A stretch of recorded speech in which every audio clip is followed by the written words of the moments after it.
विधायक रामेश्वर शर्मा ने अपने दौरे के दौरान भोरी खेल मैदान के विकास कार्यों का दौरा किया, जिसमें अभी मुरम्मत कार्य चल रहा है। विधायक जी आज आए, सुबह निरीक्षण किया और क्वालिटियों का सारी चीज़ों का जायजा लिया और अच्छे से अच्छे काम करने के निर्देश दिए। और इसमें लगभग 25% काम बाकी है, 75% पूर्ण हो चुका है। ये भी 2-4 दिन में हो जाएगा। इसमें लेबलिंग का काम चल रहा है और आज विधायक जी ने सख्त निर्देश दिए हैं कि इसे तत्काल अतिशीघ्र पूर्ण काम किया जाए। इसमें कई प्रकार के बच्चों के लिए खेलकूद के ग्राउंड बनाए जाएंगे, वॉलीबॉल की नेट बांधी जाएगी और क्रिकेट के लिए भी, यानी जितने भी खेल हैं इसमें सारे खेल बच्चों के लिए सारी सुविधाएं हमारे विधायक जी ने उपलब्ध कराने के लिए 22 लाख की राशि से इसका निर्माण किया गया है। तालाब के लिए बोला है, तालाब का गहरीकरण किया जाएगा। जिससे कई किसानों को इससे जल स्तर का फायदा मिलेगा और अभी भी उस तालाब में जीवित जल है जो कि 3 फीट अभी उसमें है। इतनी भीषण गर्मी के बाद भी उसमें पानी अभी तालाब में है। उसको और अगर गहरा किया जाएगा तो इससे काफ़ी लाभ होगा। अभी तो विधायक जी ने बोला है कि जो भी खर्चा आएगा विधायक निधि से दे दिया जाएगा। तालाब की खुदाई कैसे की? जन भागीदारी से। वहीं पार्षद अशोक मारण ने कहा कि यह मुरम बगल से बिना परमिशन खोदकर यहां डाली गई है और 2 माह से तालाब की खुदाई अवैध रूप से चालू है और आज विधायक ने अपने दौरे के दौरान जन भागीदारी से तालाब खुदाई की बात कही है, जबकि तालाब पर पूर्व में ही विधायक ने अपने नाम का बोर्ड लगवा दिया है कि इस तालाब का निर्माण विधायक निधि से किया जाएगा, तो फिर जन भागीदारी कैसी? देखिए, जिस तरह माननीय विधायक जी ने आज तालाब घेरीकरण का घोषणा करके गए हैं, उससे विगत 1 महीने पूर्व से ही विधायक तालाब घेरीकरण का बोर्ड लगा हुआ और उस घेरीकरण की आड़ में रात को जो खेल मैदान बनाने वाला ठेकेदार है वो देर रात खुदाई कर रहा था, जिसको हम लोगों ने जाके पकड़ा। जब उससे पूछा कि इसकी परमिशन है तो उसने कहा मेरे पास परमिशन नहीं, तो हमने उसे तत्काल रोका, जिसकी शिकायत हमने खनिज विभाग में की। परमार साहब को भी इसको अवगत कराया गया और कहा था कि जब तक जिस तालाब के घेरीकरण की खुदाई की परमिशन ना हो या अन्य से कहीं भी परमिशन ना हो, तब तक कोई खुदाई का कार्यक्रम ना होना चाहिए।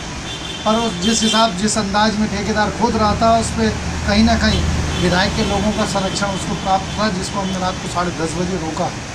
और रोकने के बाद इसके तत्पश्चात भी कुछ 10-20 ट्रक वो उसमें डाल चुका था खेल मैदान में। मेरा कहना यह है कि माननीय विधायक जी खेल मैदान को भले ही अभी बनाए, पर कम से कम ठेकेदारों को चोरी करने में संरक्षण प्राप्त न करें। उनकी बाकायदा लीज कराई जाए, लीज कराने के बाद कहीं से भी मुरम वो लाएँ वो डालें उसमें, पर ऐसा ना हो कि कहीं से भी आजू बाजू क्षेत्र से चोरी करके मुरम उसमें भरवाइए। सर्च स्टोरी के लिए बैरागढ़ से कैमरामैन कृष्णा सिंह के साथ संजना प्रियानी की रिपोर्ट।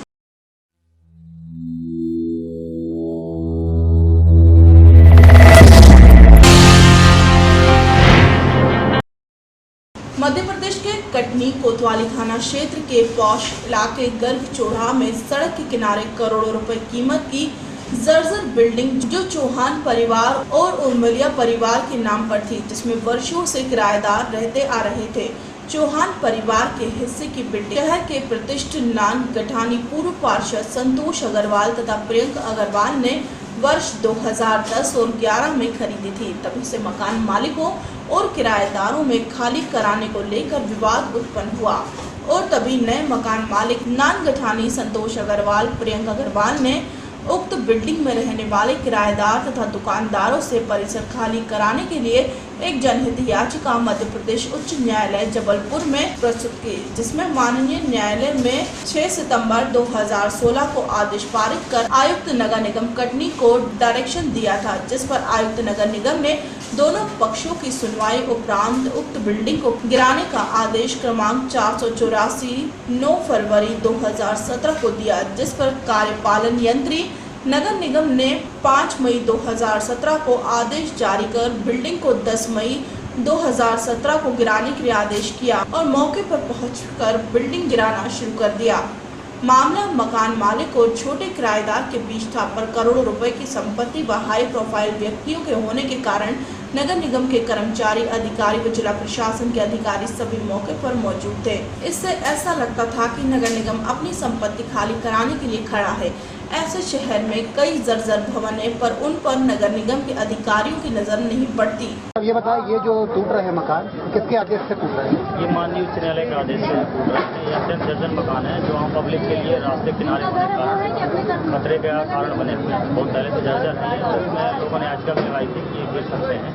उसकी सुरक्षा के दृष्टिकोण से माननीय उच्च न्यायालय ने जो आदेश किया था उसमें आयुक्त नगर निगम ने सुनवाई करके विधिवत आदेश करके सूचना देकर उनको तोड़ा जा रहा है।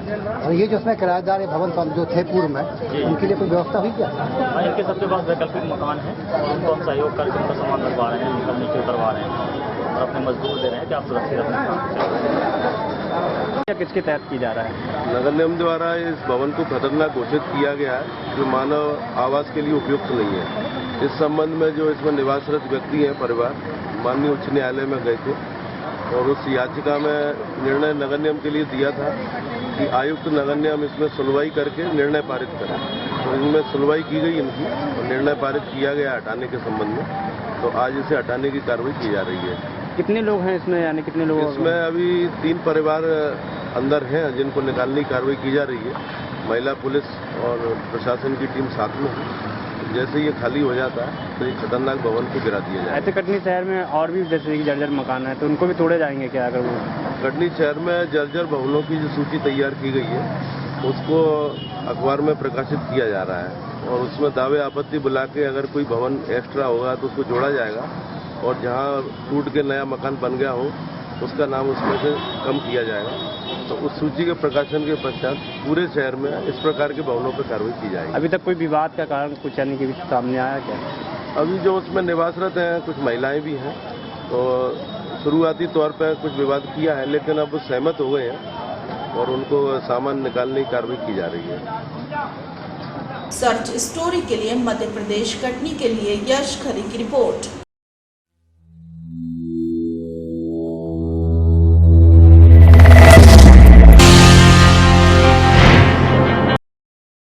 धार में कलेक्टर शुक्ला ने जिला पंचायत सभा कक्ष में जन सुनवाई की। जन सुनवाई में अधिकारियों ने कई मामलों में सीधे अधिकारियों से चर्चा कर मौके पर ही संबंधित विभागों के अधिकारियों से निराकरण करवाए। वहीं अन्य मामलों में समय सीमा निर्धारित कर मामलों को तय समय सीमा में निराकरण हेतु निर्देशित किया। जन सुनवाई में कुल 115 आवेदन प्राप्त हुए। किराना दुकान संचालित करने के लिए ऋण दिलाने की मांग जन सुनवाई में धार तहसील के ग्राम छोटा उमरिया निवासी राम प्रसाद पिता थावरिया द्वारा स्वयं की किराना दुकान संचालित करने के लिए ऋण दिलाने की मांग की गई। आवेदक ने बताया कि वे 85% विकलांग हैं तथा विकलांग होने की वजह से वह कोई काम नहीं कर पाते हैं। आवेदक स्वयं का कोई काम करना चाहते हैं, इसके लिए उनके पास पैसे नहीं है। आवेदक ने शासन की योजना में ऋण दिलाने की मांग की गई है ताकि वे अपनी स्वयं की किराना दुकान संचालित कर पैसे कमा सकें। इस संबंध में कलेक्टर ने महाप्रबंधक उद्योग को आवश्यक परीक्षण कर कार्रवाई के निर्देश दिए। सर्च स्टोरी के लिए मध्य प्रदेश धार से उमंग अग्रवाल की रिपोर्ट।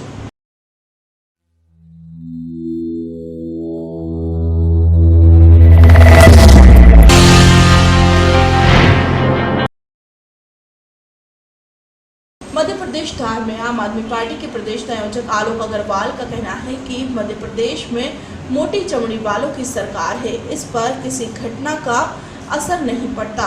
इस सरकार को न तो किसानों की आत्महत्या से कोई फर्क पड़ रहा है और न ही बिजली के घोटालों से। किसान बचाओ यात्रा लेकर धार आए आलोक अग्रवाल ने पत्रकार वार्ता में लोकायुक्त की नियुक्ति न होने से संबंधित एक प्रश्न के उत्तर में राज्य सरकार को मोटी चमड़ी की संज्ञा दी। अग्रवाल ने बताया कि पार्टी की किसान बचाओ यात्रा सभी 51 जिलों में जाएगी। उन्होंने बताया कि प्रदेश में किसानों की हालत सबसे बुरी है। फसल बीमा उनके साथ सबसे बड़ा धोखा है। जब तक किसान को उपज का सही दाम नहीं मिलेगा वह आत्महत्या करता रहेगा। उन्होंने सवाल उठाया, देश में उद्योगपति आत्महत्या क्यों नहीं करते? केंद्र सरकार की गलत नीतियों से किसान को उपज का सही दाम नहीं मिल पा रहा है।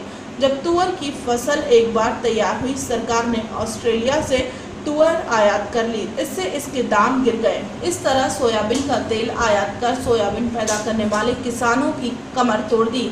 अग्रवाल ने आरोप लगाया कि मध्य प्रदेश में पार्टी ने हाल ही में 2 लाख करोड़ रुपए का बिजली घोटाला किया है। जल विद्युत प्लांट बंद कर निजी कंपनियों से महंगी बिजली खरीदी जा रही है। सरप्लस बिजली सस्ते दामों पर अन्य राज्यों को बेची जा रही है। सरप्लस बिजली किसानों को दे दी जाए। उक्त प्रेस कॉन्फ्रेंस में नंदा कुमार, ज्योति साठे, सुजीत कर्मा, सदाशिव मंडलोई, ओपी जोशी, मीडिया प्रभारी, आम आदमी पार्टी के सभी पदाधिकारी मौजूद रहे। आम आदमी पार्टी ने किसान बचाओ यात्रा चालू की है। हमारा मानना है कि मध्य प्रदेश में किसानों की हालत बहुत ख़राब है। 5 किसान रोज आत्महत्या कर रहे हैं। किसानों को उनकी फसलों का दाम नहीं मिल रहा है, चाहे वो तुअर हो, चाहे सोयाबीन हो। किसानों की प्याज खेत में पड़ी है पर कोई दाम नहीं मिल रहा है और किसानों की फसल बर्बाद होने पर मुआवजा नहीं मिलता, जिसके कारण किसानों को आत्महत्या करने में मजबूर होना पड़ता है। इसलिए आम आदमी पार्टी पूरे प्रदेश में यात्रा निकालकर किसानों को संगठित कर रही है। हमारा मानना है कि किसानों का कर्जा माफ़ होना चाहिए। किसानों के फसलों के दाम को सुनिश्चित करने के लिए स्वामीनाथन कमेटी की रिपोर्ट लागू करनी चाहिए। ये रिपोर्ट कहती है कि किसानों का न्यूनतम समर्थन मूल्य उसकी कुल लागत का कम से कम 1.5 गुना होना चाहिए और सरकार को अनिवार्य रूप से उस पर खरीदी करनी चाहिए।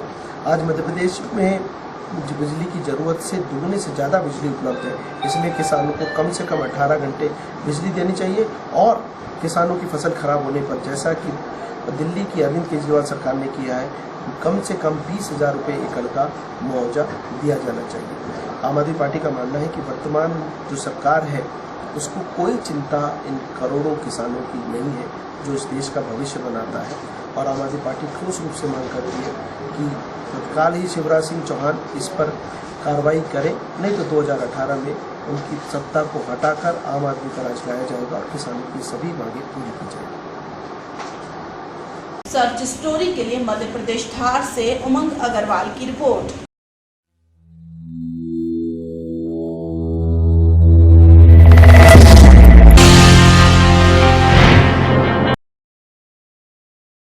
बिजनौर जिले में पिछले कुछ महीनों में बैंकों में नकाब लगाकर चोरी करने के कई मामले सामने आए थे, जिसमें बिजनौर जिले के सहसपुर के SBI बैंक, बुढ़नपुर कस्बे में सर्व यूपी ग्रामीण बैंक और बरूकी के SBI बैंक में नकाब पहनकर चोरी की वारदातों को अंजाम दिया करता था। बिजनौर जिले में स्योहारा थाना पुलिस ने देर रात स्योहारा थाना इलाके के सहसपुर इलाके में दानिश नाम के इस चोर को गिरफ्तार किया। दानिश की माने तो उसने 2 ही बैंकों में चोरी की थी। चोर ने बताया कि बरूकी बैंक में मैंने चोरी नहीं की थी।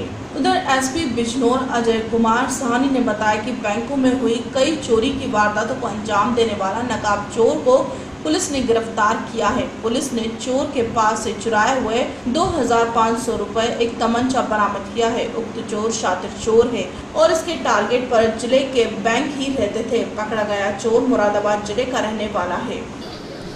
ये एक अभियुक्त है दानिश करके, मुरादाबाद सिविल लाइंस का रहने वाला है। ये स्पेशली बैंक सभी टारगेट करता है और सभी बैंकों में जाके अंदर पीछे से तोड़ के घुसने का ये प्रयास करके वहाँ चोरियाँ करता है। जिले में 3 बैंकों में इन्होंने घटनाएं की थी, जिसमें से CCTV फुटेज भी मिली, जिसमें इसके फोटो आए, एक जगह क्लियर फोटोज आए।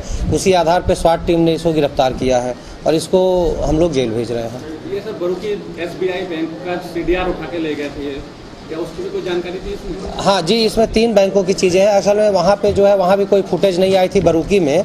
फाइनली फुटेज हम लोग को जो मिली वो फुटेज हमको मिली है स्योहारा के एक बैंक से इसकी, और उसी आधार पे पूछताछ में इसे हम लोग अरेस्ट किए हैं और बाकी कार्रवाई एकदम सुनिश्चित करें रिकवरी की। इस पर हम लोग आगे रिमांड पे लेंगे इसको।